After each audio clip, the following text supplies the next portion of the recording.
Alright, so let's talk about why gear doesn't matter. Maybe you've heard this before. Have you heard this before?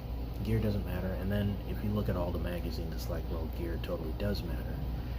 And no wonder they want to sell you their product. But when people say it doesn't matter, of course it matters to a point. But when someone says it doesn't matter, what they're talking about is barriers to creativity. You want to remove those. So, for example, let's take DAWs for example.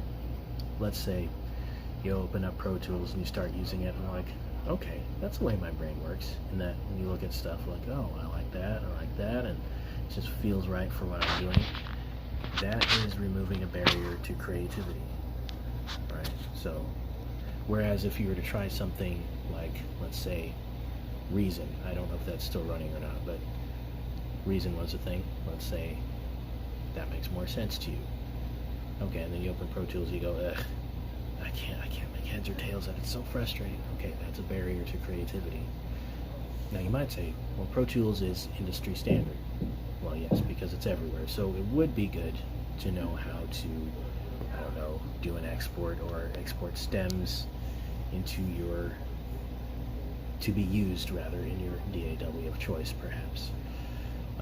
But that's really the point about gear, is that if it makes it easy for you to create, then it's good. If it doesn't, it's maybe not so good. I won't say it's bad, because it is good for someone, maybe just not you.